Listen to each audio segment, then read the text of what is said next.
À l'occasion de la sortie du 6 octobre prochain du nouveau James Bond, Mourir peut attendre, nous avons voulu nous intéresser de plus près au plus célèbre des agents secrets. Vous connaissez son nom, vous connaissez son numéro, 007, mais qu'est-ce qu'on sait de l'homme qui se cache derrière l'espion de Sa Majesté? Qu'est-ce qu'il fait dans sa vie? Notre invité du jour a enquêté sur sa personnalité et il va vous en dire plus.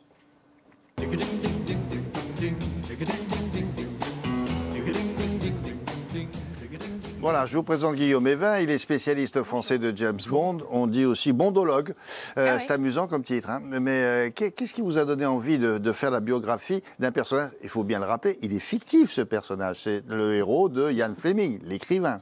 Ian Fleming l'a inventé dans les années 50-60, mais c'est vrai que c'est complètement fictif. Alors, il s'est inspiré effectivement d'espions qui avaient réellement vécu, mais il a quand même bâti un personnage qui venait comme ça de nulle part. D'accord. Mais justement, quelle est la personnalité de cet homme-là? Parce que nous, on a celui que l'on connaît au cinéma, quel que soit le comédien qu'il incarne. Mais c'est un type, à la fois, il est plutôt sympathique, séduisant, assez beau gosse, voilà. Alors, le Bond des romans est très sombre.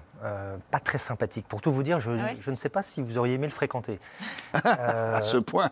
Ah oui, il n'aime pas sortir, il n'en a ni le temps ni l'envie, il ne va jamais au cinéma, jamais au théâtre, pas plus à l'opéra ou au concert. Il fuit comme la peste les dîners mondains, les vernissages.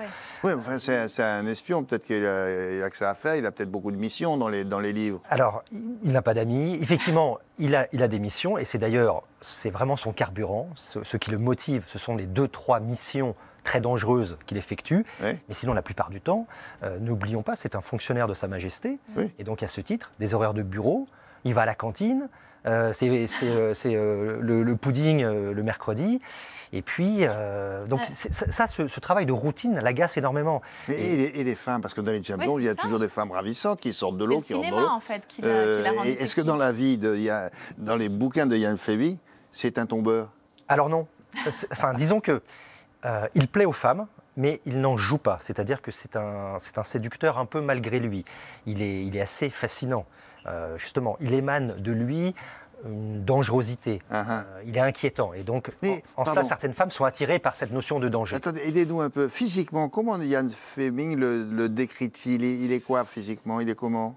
Eh bien, contrairement au Bond du cinéma, le Bond des romans a une cicatrice sur la pommette droite. Il a les traits assez anguleux. C'est un gars grand, costaud ou pas? Un gars assez grand, il doit faire 1m83. Ça va. D'accord. Normalement constitué. Mais c'est un beau brun, si vous voulez, qui est inquiétant.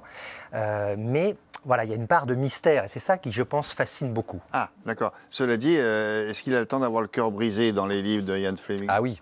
Ah oui, ah oui. Alors comment il fait? Puisqu'il ne voit personne.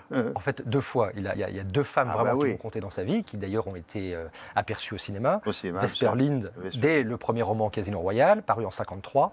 Et puis Tracy Di Vincenzo, une comtesse que l'on voit dans Au service secret de Sa Majesté, également dans le film éponyme. Et voilà. Et donc ces 2 femmes-là... C'est Eva Green qui interprétait le rôle de Vesper, c'est ça? Exactement. Il y a tout à fait. Il y a beaucoup de femmes dans les romans. Il y en a généralement une par mission, mais un peu comme dans les films. Mais simplement, les rapports ne sont pas les mêmes.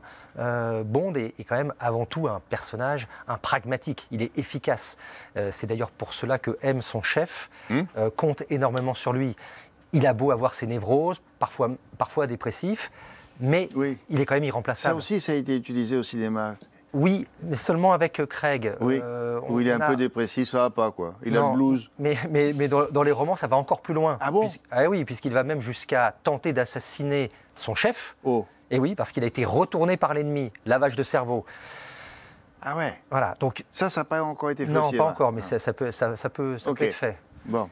Eh bien, si vous voulez en savoir plus sur j'allais dire le vrai James Bond, ça n'existe pas le vrai James Bond, mais enfin le personnage tel qu'il a été décrit dans les romans. Merci beaucoup Guillaume Evin.